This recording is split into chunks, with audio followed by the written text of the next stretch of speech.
Hello दोस्तों, welcome two movie tell. तो आज हम एक्सप्लेन करने जा रहे हैं एक बेहतरीन हॉरर मूवी सीरीज स्क्रीम का पार्ट 2। मैं इसका पहला पार्ट ऑलरेडी अपलोड कर चुका हूं, जिसका लिंक डिस्क्रिप्शन और आई बटन में मौजूद है। और दोस्तों, ये मूवी पहले पार्ट से काफ़ी कनेक्टेड है, तो अगर आपने वो नहीं देखा तो मैं चाहूँगा पहले आप वो देख लें। और इसके आगे आने वाले पार्ट्स के लिए चैनल को सब्सक्राइब और बेल नोटिफिकेशन प्रेस करना ना भूलें। खैर, तो बिना किसी देरी के चलें शुरू करते हैं। दोस्तों, मूवी शुरू होते ही हम देखते हैं दो कॉलेज सीनियर्स मॉरीन और फिल एक मूवी देखने आते हैं। और ये मूवी वही स्क्रीम का पार्ट 1 होता है, जिसे यहाँ रिक्रिएट किया गया होता है स्टेप के नाम से। ये मूवी उसी किताब पे आधारित थी जिसे लास्ट पार्ट की रिपोर्टर गेल ने लिखा था, यानी वही स्क्रीम के पार्ट 1 की कहानी। खैर, फिर कुछ देर बाद फिल टॉयलेट जाता है, जहाँ हम देखते हैं एक भूतिया मास्क पहना शख्स अचानक आकर उसे जान से मार देता है और उसी के भेस में फेस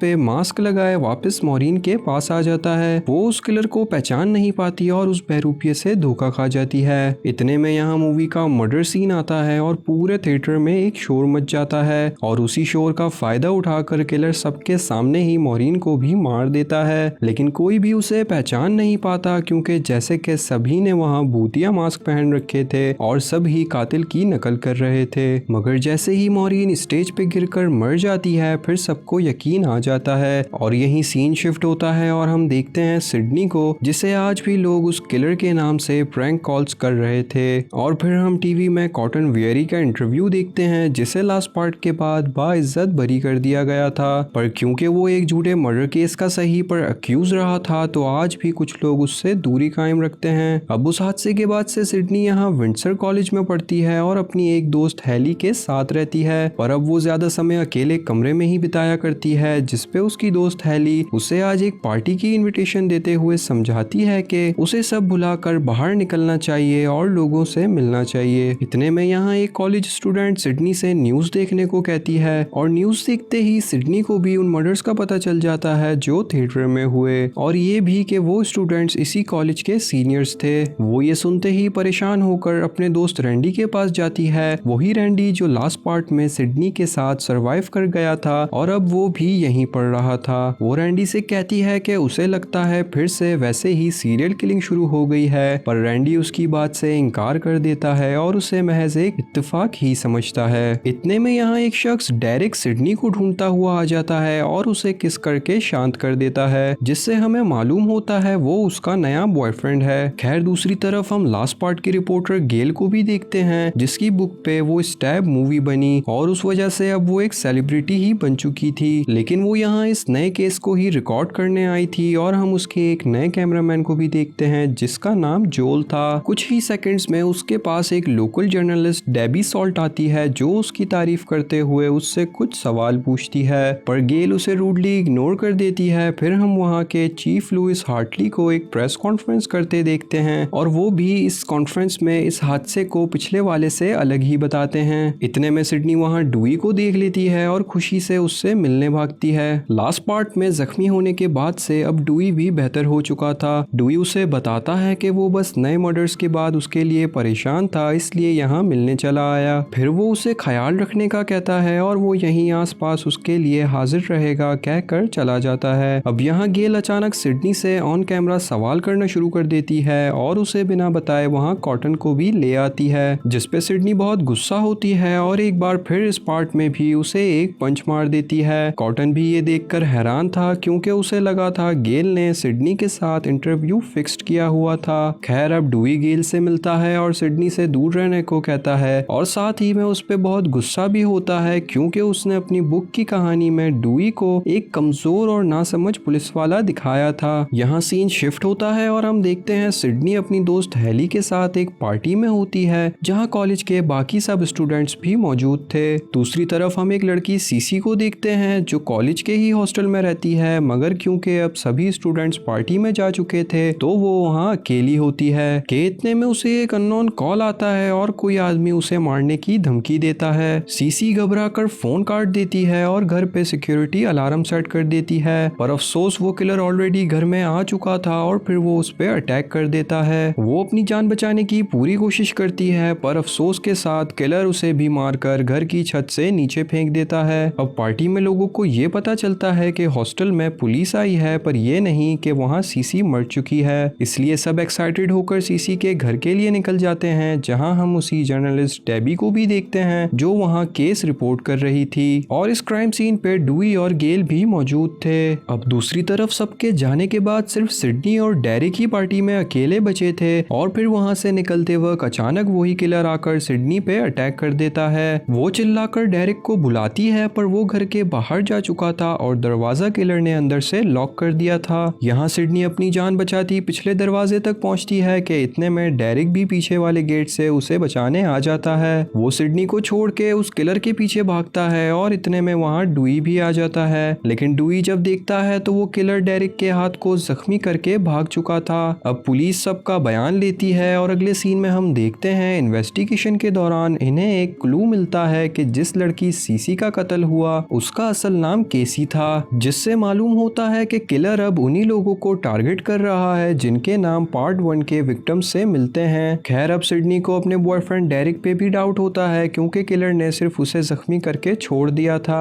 लेकिन डेरिक उसे मनाने की कोशिश करता है और उसे राजी करके आखिरकार उसके साथ ही रहता है। फिर हम देखते हैं डूई और रैंडी भी कातिल के बारे में सोच रहे होते हैं, जहां रैंडी कहता है कि कातिल इस मूवी को देखने के बाद इसके अगले पार्ट के लिए इस सब को दोहरा रहा है और कातिल इस बार भी कोई ऐसा ही है जिसे सिडनी करीब से जानती हो। दूसरी तरफ गेल का नया कैमरामैन उसका साथ देने से इनकार कर देता है, क्योंकि वो भी उस किलर से डर चुका था। लेकिन गेल उसे कामयाबी की लालच देकर मना लेती है और फिर हम देखते हैं सिडनी अपने ही कॉलेज के थिएटर रूम में आई होती है, क्योंकि उसे वहाँ एक स्टेज शो के लिए रोल मिला था, पर वो इन दिनों इतना घबराई हुई थी कि उससे एक्टिंग हो ही नहीं पाती। लेकिन फिर वहाँ मौजूद ड्रामा टीचर गस उसे हिम्मत दिलाकर मना लेते हैं और वो रिहर्सल शुरू कर देती है। लेकिन रिहर्सल के बीच उसे वही मास्क वाला किलर हर जगह दिखने लगता है और वो घबरा कर साइड से भाग जाती है। कुछ ही देर में वहाँ डेरिक भी आ जाता है, पर अब वो इतना डर चुकी थी कि वो डेरिक से भी दूरी इख्तियार करने को कह देती है, जिसपे वो वहाँ से उदास होकर चला जाता है। यहाँ सीन शिफ्ट होता है और अब हम देखते हैं गेल, डूई, रैंडी और जोल को जो कैंपस पे बैठे अब तक मिले सुराखों को जोड़ने की कोशिश कर रहे होते हैं। लेकिन जोल इनकी बातों से और डर जाता है और बहाना बनाकर वहाँ से कॉफी लेने चला जाता है कि इतने में गेल के फोन पे उसी किलर की कॉल आती है, बट कॉल रैंडी उठा लेता है और वो सीधा रैंडी को मारने की धमकी देता है, क्योंकि वो उन पे कहीं से नजर रखे हुए था। अब गेल और डूई आसपास देखने निकल जाते हैं और रैंडी उसे बातों में लगा देता है, पर बातें करते करते रैंडी गेल की वैन तक पहुंच जाता है, जहां वो किलर अचानक उसे पकड़ के उसी के वैन के अंदर उसका कत्ल कर देता है और फिर वहां से भाग जाता है। अब जल्दी गेल और डूई को भी उसकी लाश मिल जाती है और फिर हम देखते हैं सिडनी एक लाइब्रेरी रूम में कंप्यूटर यूज कर रही होती है कि उसकी स्क्रीन पर एक मैसेज आता है जिसमें लिखा था तुम आज रात मारी जाओगी। सिडनी डर जाती है, पर उसके साथ अब पुलिस ने हर वक्त 2 सिक्योरिटी ऑफिसर्स रखे हुए थे। वो उन ऑफिसर्स को हेल्प के लिए बुलाती है और वो फिर सबके कंप्यूटर्स चेक करने लगते हैं। इतने में यहाँ कॉटन आ जाता है और सिडनी से मौके का फायदा उठाकर बात करने लगता है। दरअसल दोस्तों उसे एक मशहूर न्यूज चैनल के प्राइम टाइम की ऑफर आई होती है, जिसमें अगर वो सिडनी के साथ इंटरव्यू करेगा तो उसे $10,000 मिलेंगे। पर सिडनी न्यूज और मीडिया से वैसे ही परेशान होती है और उसे मना कर देती है, जिसपे कॉटन गुस्से में आकर उसे जबरदस्ती फोर्स करने लगता है और उस वजह से वहाँ खड़े पुलिस ऑफिसर्स उसे अरेस्ट कर लेते हैं। फिर हम पुलिस स्टेशन का सीन देखते हैं, जहाँ कॉटन को तो वो कोई सबूत ना होने पर छोड़ देते हैं, पर सिडनी रैंडी की मौत से बहुत दुखी होती है। इतने में चीफ उसे आकर बताते हैं कि आज शाम से कॉलेज हॉस्टल पे कड़ी पाबंदी लगा दी गई है और शाम के बाद कोई भी कॉलेज से बाहर नहीं जा सकता। फिर सिडनी पुलिस स्टेशन से चली जाती है, लेकिन अब क्योंकि गेल भी पुलिस स्टेशन में थी वो भी वहां से निकलने लगती है। लेकिन उसके निकलते ही न्यूज वाले उससे सवाल करने लगते हैं। वो सबको इग्नोर करके आगे जाने लगती है कि इतने में एक बार फिर वही जर्नलिस्ट डेबी सॉल्ट आकर उसे तंग करने लगती है, पर पिछली बार की तरह इस बार भी गेल रूडली उसे भगा देती है। अब यहीं उसका कैमरामैन जोल भी आ जाता है, जो अब बहुत डर चुका था और वो अब उसके लिए काम करना नहीं चाहता था, पर जाने से पहले वो उसी दिन की कुछ रफ फुटेज उसे देकर जाता है। वहीं गेल डूई को देखती है और उसे भी अपने साथ इन्वेस्टिगेशन में रखने के लिए रिक्वेस्ट करती है, क्योंकि दोस्तों वो अब दिल से दुखी थी कि उसकी एक बुक या मूवी की स्टोरी की वजह से इतने लोगों का कत्ल हो रहा है। और वैसे तो अब तक वो ऑन कैमरा फेम के लिए ही सब कुछ करती आई थी, पर इस बार वो ऑफ कैमरा उस किलर को पकड़ना चाहती होती है, जिसपे डूई मान जाता है और फिर उसकी नजर उस फुटेज पे पड़ती है जो जोल गेल को देकर गया था और उसे देखते ही इन्हें एहसास होता है कि वो किलर उस दिन उन्हें देख रहा था, तो हो सकता है वो भी इस फुटेज में आया हो। फिर ये लोग कॉलेज के ही थिएटर डिपार्टमेंट में आते हैं और वो वीडियो देखने लगते हैं। अब उस वीडियो में वो वाला सीन भी था जब डुई ने गेल को गुस्सा किया था। ये देखकर गेल शर्मिंदा होती है और डुई से माफी मांगने लगती है, जिस पे डुई उसे माफ कर देता है क्योंकि वो उससे प्यार तो करता ही था और माफ करते ही वो दोनों वहाँ इंटीमेट हो जाते हैं। लेकिन उसी दौरान चल रही वीडियो खुद चेंज हो जाती है, जिस पे दोनों हैरत में वीडियो देखने लगते हैं। तो उन्हें एहसास होता है कि किलर उनके पीछे इसी स्कूल में है। डुई किलर को देखकर उसके पीछे भागने लगता है, पर वहां पहुंचने पर कोई नहीं होता क्योंकि किलर अब गेल के पास आ चुका था और वो उस पर अटैक कर देता है। अब गेल तो अपनी जान बचाकर छुप जाती है, पर दोस्तों अफसोस के साथ वो डुई को मार देता है। दूसरी तरफ हम देखते हैं सिडनी और हैली उन दो पुलिस ऑफिसर्स के साथ किसी खुफिया सेफ हाउस जा रही होती हैं, लेकिन रास्ते में जब वो एक सिग्नल पे रुकते हैं किलर उन पे अटैक कर देता है और बुरी तरह दोनों ऑफिसर्स को मार देता है। पर उनमें से एक ऑफिसर अब भी जिंदा होता है और वो इनकी गाड़ी पे चढ़ जाता है, जिस वजह से किलर गाड़ी भगाने लगता है और फिर इनका एक्सीडेंट हो जाता है, जिसमें वो ऑफिसर तो मारा जाता है पर किलर भी बेहोश हो चुका था। मौके का फायदा उठाकर सिडनी और हैली वहां से भागने लगती हैं, लेकिन थोड़ा आगे जाते ही सिडनी को यह एहसास होता है कि उस किलर का चेहरा देखना है चाहे कुछ भी हो जाए। वो वापस किलर का मास्क हटाकर चेहरा देखने आती है, लेकिन अब वो वहां से गायब हो चुका था। और फिर अचानक हम देखते हैं वो हैली के पीछे से आकर उसे भी मार देता है। अब सिडनी अपनी जान बचाती भाग रही होती है कि इतने में हम गेल को देखते हैं जो कॉलेज से डरती हुई बाहर आ रही थी, लेकिन अचानक वहीं कॉटन उसके सामने आ जाता है जिसके हाथों पे खून लगा था। वो समझाने की कोशिश करता है कि वो डुई की जान बचाने गया था, पर वो बिना कुछ सुने सीधा पुलिस को कॉल कर देती है। अब यहीं हम जर्नलिस्ट डेबी को भी देखते हैं और वो भी ये सब सुन लेती है। दोस्तों मुझे तो ऐसा लगता है इस मूवी के सारे कैरेक्टर्स एक दूसरे के आगे पीछे ही घूम रहे होते हैं। खैर अब सिडनी अपनी जान बचाती उसी आर्ट थिएटर में आ जाती है जहां गस ने उसे रोल दिया था। वो गस को ढूंढ रही होती है, पर बजाय गस के उसके सामने अचानक एक बोट पे बंधा हुआ डेरिक आ जाता है, लेकिन उसे किलर ने नहीं दोस्तों, दरअसल उसके दोस्तों ने मजाक में बांध दिया था। वो उसे खोलने लगती है कि इतने में वहाँ वही किलर आ जाता है और अपने आप को इन्हें शो कराता है। और यहाँ हम देखते हैं वो किलर कोई अननोन नहीं बल्कि मिकी था। जी हाँ दोस्तों, डेरिक का बेस्ट फ्रेंड मिकी, वही जो इनके साथ इसी कॉलेज में पढ़ता है। वो सिडनी को भी शक में डाल देता है कि डेरिक भी उसका पार्टनर है, जबकि डेरिक चिल्लाकर कह रहा था कि वो बेकसूर है और सिडनी से बहुत प्यार करता है। पर क्योंकि सिडनी के साथ ऐसा पहले भी हो चुका है तो उसके लिए शक में आना मुश्किल ना था। अब वो तो उसे नहीं खोलती, लेकिन जब डेरिक मिकी को बुरा भला बोलने लगता है तो वो डेरिक को शूट करके मार देता है, जिसपे सिडनी रोने लग जाती है क्योंकि उसे यकीन आ जाता है डेरिक बेकसूर था, पर अब उसके लिए बहुत देर हो चुकी थी। यहाँ मालूम होता है कि मिकी बस एक साइको है जो ये सब इसलिए कर रहा था क्योंकि वो दुनिया को ये साबित करना चाहता था कि मूवीज का असर असल जिंदगी में भी होता है। इसीलिए वो सिडनी को मारना नहीं बल्कि खुद को पकड़वा कर पूरी दुनिया को ये साबित करना चाहता था।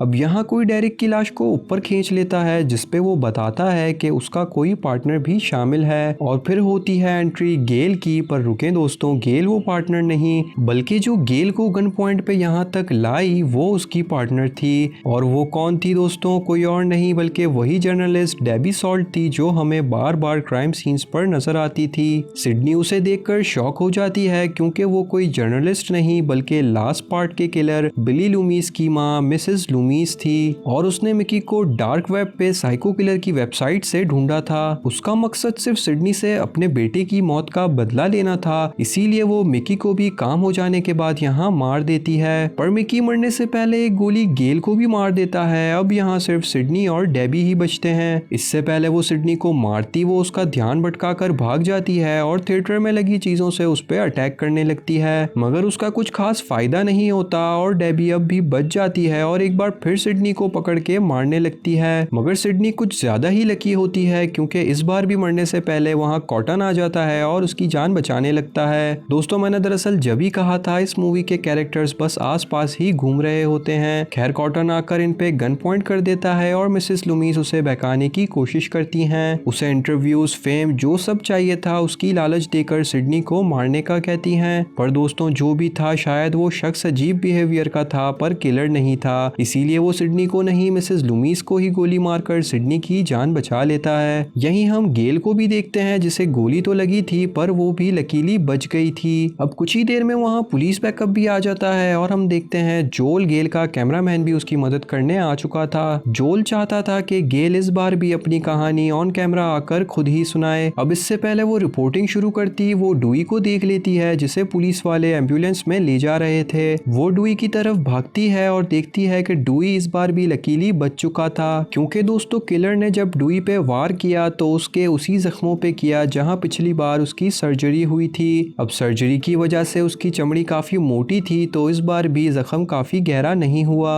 अब यहाँ जब न्यूज वाले सिडनी के पास आते हैं तो वो बजाय खुद जवाब देने के कॉटन को इस पूरे हादसे का हीरो बताकर सबको उसकी तरफ भेज देती है, जिससे कॉटन को जो हमेशा फेम चाहिए थी वो भी मिल जाती है और मूवी यहीं एंड होती है। उम्मीद करता हूँ आपको वीडियो अच्छी लगी हो। अच्छी लगी तो लाइक करना ना भूलें। चलता हूँ इसी अपनेपन के साथ, फिर मिलेंगे अगली वीडियो में। Till then take care, bye bye.